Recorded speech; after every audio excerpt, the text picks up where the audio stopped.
네, 그럼 계속해서 관련 대담 이어가 보겠습니다. 이인배 통일연구원 초청연구위원과 함께 자리하셨습니다. 안녕하십니까? 네, 안녕하십니까? 네, 자, 위원님께서 지금까지 좀 파악을 하시기에 이번 사건 어떤 경위, 원인 어떻게 좀 보고 계십니까?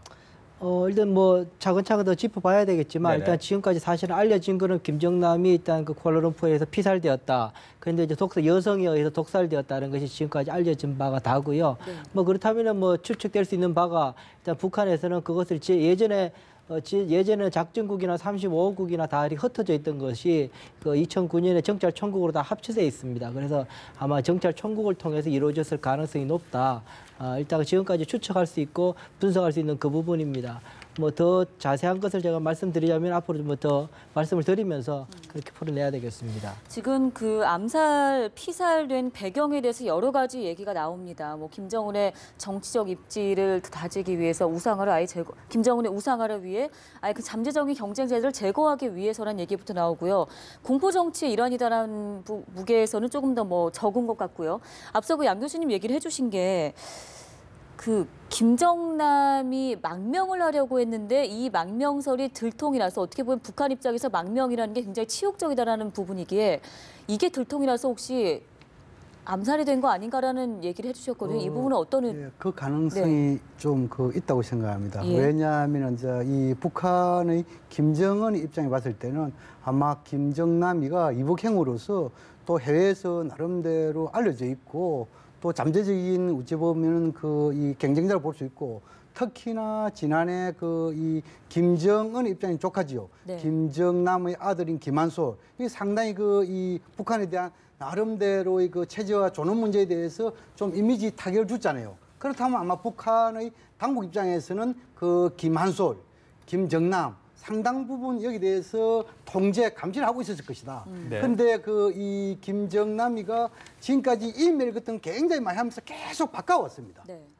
그래서 아마 그 이메일 이런 부분에 대해서 좀 이 망명 여기에 대해서 이 북한 당국에 들통이 나가지고 소환을 명령을 받았는데 소환 응하지 않고 이런 상황에서 아마 소환에 응하지 않으면은 뭐 비사를 좋다. 뭐 이런 하나의 지시해가지고 그 가능성도 있거든요. 네. 그래서 이런 부분도 좀 배제할 수 없고 아마 하나의 그 사인으로서 좀 더 이 분석의 하나의 도구로서 삼을 필요가 있다고 생각됩니다. 네, 이렇게 말씀하셨듯이 그 소환 명령에 응하지 않아서 처형이 됐다.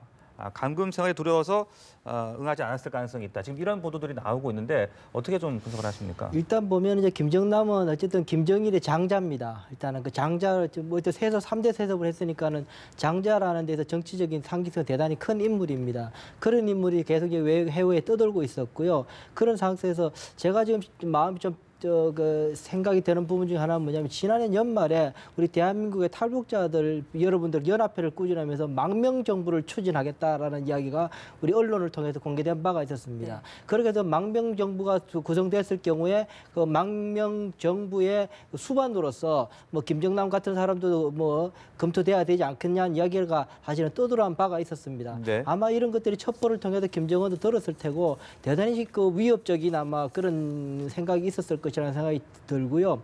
보면 이것이 지금 당장 오늘 일어난 일이지만 사실 이렇게 이 일이 벌어지려고 그러면 최소한 3개월에서 6개월 정도 시간이 필요합니다. 뭐 어제 지시해서 오늘 이렇게 죽일 수 있는 상황이 아닙니다. 네. 공작이라는 것이 김정남의 동선을 다 파악해야 되고 어떻게 할 것인가에 대한 환경 여건 다 파악하고 정보가 다 추려지고 나면 그때부터 이제 실질적인 액션이 들어가기 때문에요. 네. 최소한 제가 볼 때는 대체로 보면은 저도 공작 관련돼서 여러 책도 읽어보고 분석을 해봤는데 네. 최소한 3개월에서 6개월 정도 시간이 걸립니다. 예. 그 시간을 따지고 보면은 태영호가 망명했던 지난해 여름부터 가을부터 고위 탈북자 대단히 많았던 시기와 네. 대단히 겹치는 부분이 됩니다. 다시 말씀드리면은 북한 내부에서 고위급들이 탈북하면서 북한 내부 체제에 이완 현상이 벌어져 있었고 그거에 대한 김정은이 굉장히 부담감이 있었을 테고 그런 상황 속에서 김정남이 혹시나 이런 고위 탈북자들과 함께 연합해서 망명 정부나 어떻게 상징적인 인물로 부각될 경우에는 대단히 김정은은 어려워질 수 있다는 생각을 했을 가능성이 있다라고 저는 보여지고요.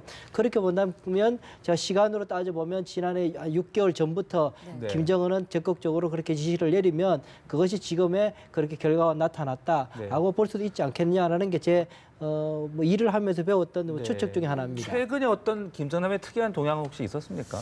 저도 뭐 최근에 저 김정남의 동향 특별하게 또 계속 팔로우 해보지는 못했습니다. 네. 아마 있지 않았을 가능성이 높습니다. 아마 조용하게 그걸 계속 추적하면서 공작 여건들을 타진했었기 때문에 네네. 아마 이것을 알 수 있는 본인도 몰랐는데 뭐 다른 사람이 알 수 있었던 상황은 아니었겠죠. 네.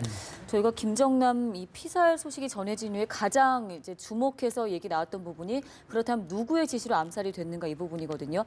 그 경위나 이제 원인에 대해서는 좀 분석을 해주고 계신데 김정은의 직접적 지시인지 아니면 김정은을 향한 어떤 북한 내부의 다른 해외 암살을 담당하고 있는 국가안보총괄국인가요? 정찰총국 이쪽에서의 과잉 충정에서인지 어느 쪽에 더 무게를 둘 수 있겠습니까? 그 말씀드리기 전에 이제 망명화에 대해서 간단히 좀 추가 말씀드리면 예. 네. 김정은 위원장 입장에서 혹시 해외에서 망명한다면 가장 이미지에 타격 입을 사람이 두 사람입니다.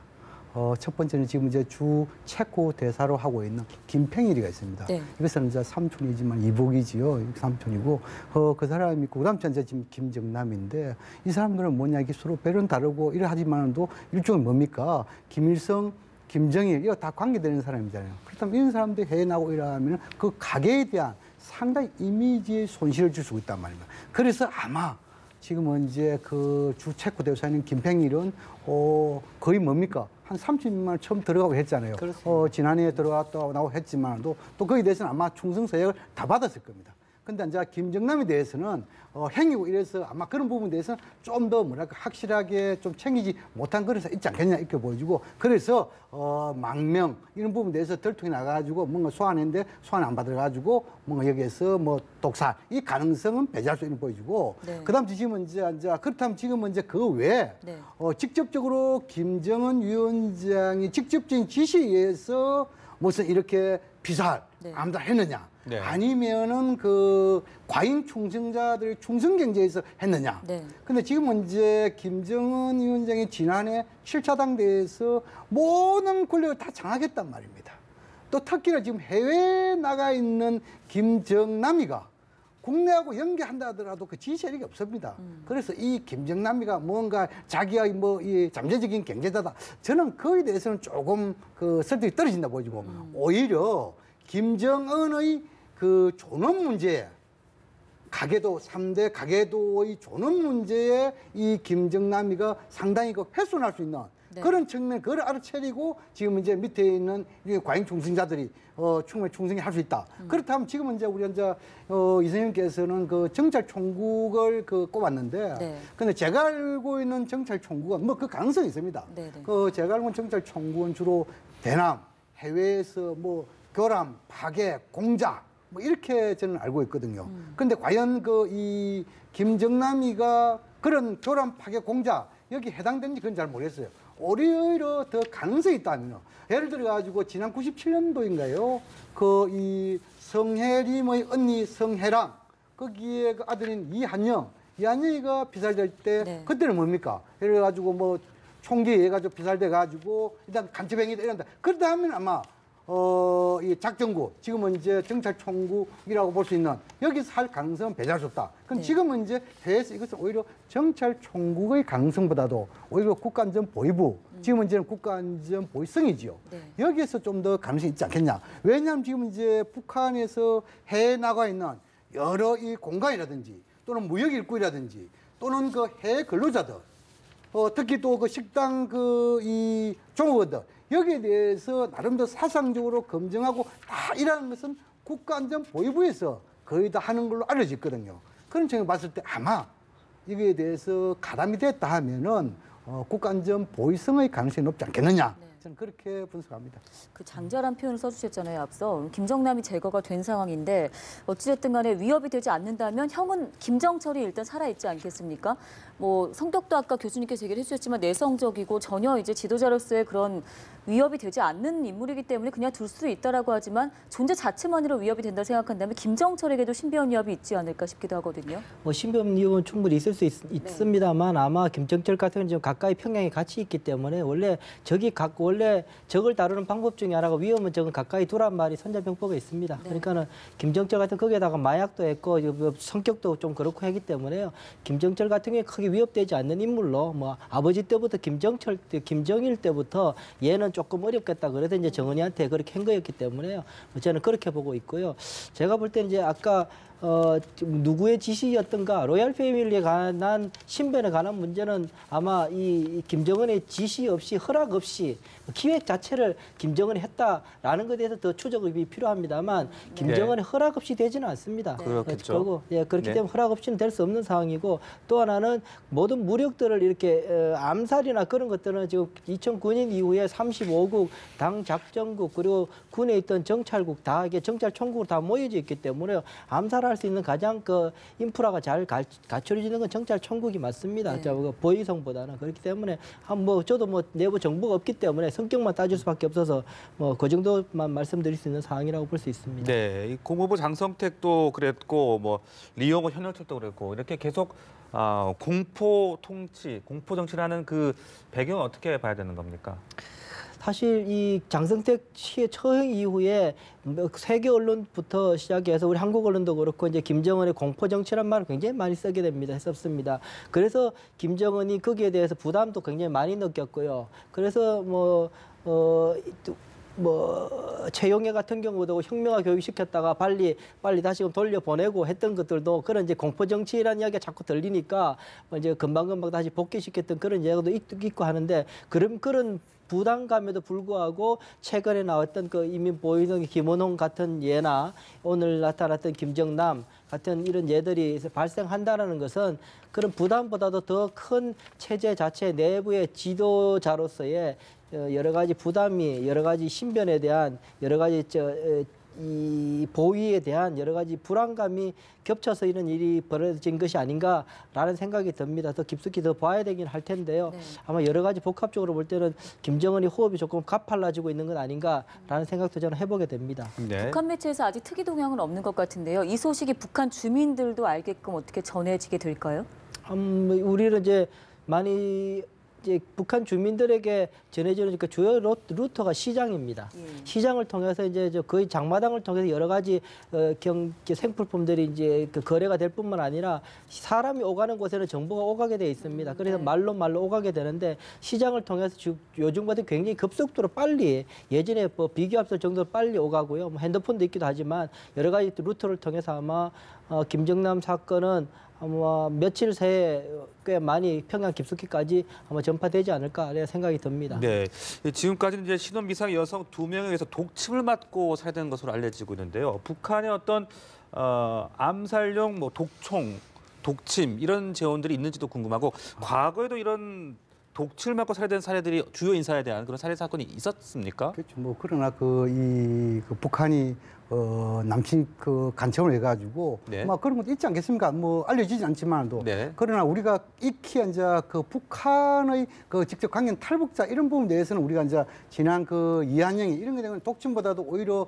그 이 총기에 가지고 했다는 건데, 근데 북한에서 항상 간첩들 이가 요인 암살하면은 독침이 기본 아닙니까? 네. 또 혹시나 뭡니까? 이제서 자기가 뭐 암살 계획이나 이런 게 돼서 실패할 경우에 자살 행위로서 독침을 가지고 다니는 거 아닙니까? 그런데 이러한 부분은 상당 부분 네. 기술적으로 뛰어나야 돼. 이것은 뭐냐면 엄청난 상당 훈련 그 요원이 아닌 이상 이건 네네. 쉽지 않을 것이다. 특히나 이것이 그 이 말레이시아 쿠알룸푸르 이것은 뭡니까? 자본주의 국가고 온 세상이 다 볼 수 있는 곳이잖아요. 네네. 여기서 이렇게 대담하게 했다는 것은 상당 부분 훈련된 요원에 의해서 한 것이 예. 아니겠냐 이렇게 추정해 볼 수 있습니다. 예. 쿠알라룸푸르라는 곳이 뭐 가보셔도 아시겠지만 대단히 좀 개방적입니다. 그래서 뭐 비자 없이 다닐 수 있는 북한도 비자 없이 가는 곳이 쿠알라룸푸르고요. 그래서 이제 쿠알라룸푸르에서 여러 가지 그 남북 간에도 협상이 있고 미북 간에도 그 협상이 있고 할 때 쿠알라룸푸르 협상이 있던 이유도 바로 이제 북한도 그 이제 비자 없이 드나들 수 있는 곳이기 때문이거든요. 그래도 제 개방돼 있기 때문에 그만큼 열려 있기 때문에 공작하는 사람들이 공작 여건도 대단히 좋은 곳이라고 볼 수도 있습니다. 네. 끝으로 저희 지금 외교부에서는 확인해 줄 수 없다는 입장을 계속해서 유지하고 있지 않습니까? 내일 일단 정확한 지금 입장 표명이 있을 것으로 기대가 되고 있는데 외교안보당국 역시 이번 사안과 관련해서 정확한 사실관계를 파악 중인 것 같습니다. 내일 어떤 입장이 발표될까요? 그래서 이제 뭐 지금 우리 정부 적어도 청와대 또 그리고 그 권한대 네. 또 외교부 여기에 대해서 보고가 들어갔다라고 한다면 이것은 뭐냐 상당히 이 죽은 사실에 대해서는 어느 정도 팩트가 맞지 않겠느냐. 그러나 구체적으로 이것이 뭐 북한 소행 이것은 차후하더라도 아마 이런 부분에 대해서 그하고 혹시 여기에 대해서 정부가 그러나 네. 정부가 너무 나서지는 않을 겁니다. 나서면 오히려 네. 그 남북관계라든지 뒤에 국제사회 특히 그 중국 이런 부분에 대해서 오해 소지이기 네. 때문에 우리는 파악을 하고 조용하게 네. 대비하는 그런 스탠스를 취하지 않을까 저는 그렇게 네, 생각합니다. 우리 정부 또 중국 정부의 어떤 행보 대응도 궁금해지는데요. 네, 그렇습니다. 아마 김정남을 그때 가장 후견을 열심히 했던 그 나라가 이제 중국입니다. 중국에서 오랫동안 체류도 했을 뿐만 아니라 김정은 이후에 김정남을 이렇게 열심히 했고 그렇게 해서 이제 정부도 많이 그걸 통해서 얻으려고 그랬던 건 사실이고요. 그랬다가 물론 이제 이 쿠알라룸푸르에서 죽었기 때문에 좀 중국으로서는 다행이다 싶기도 하겠지만 여전히 그런 부담감은 있을 수 있습니다. 아마 지금 우리 외교 당국도 그렇고 여기에 대해서 명확하게 밝히지 못하는 이유도 외교적으로 이것을 통보하고 안 하는 것 자체도 사실은 이 말레이시아도 사실 부담이 있을 수 있거든요. 중국과의 관계가 있기 때문에 여러 가지 조율이 끝내고 사실이 확인되고 난 후에 아마 이런 것들에 대해서 공식적으로 우리 정부도 발표해야 되는 아마 외교적인 그런 여러 가지 고려사항이 있을 것으로 저는 생각이 듭니다. 네. 네, 알겠습니다. 지금까지 김정은의 이복형인 김정남이 피살됐다는 소식과 관련해서 저희가 전문가들 모시고 이야기 나눠봤습니다. 두 분 말씀 여기서 마무리하겠습니다. 고맙습니다. 고맙습니다.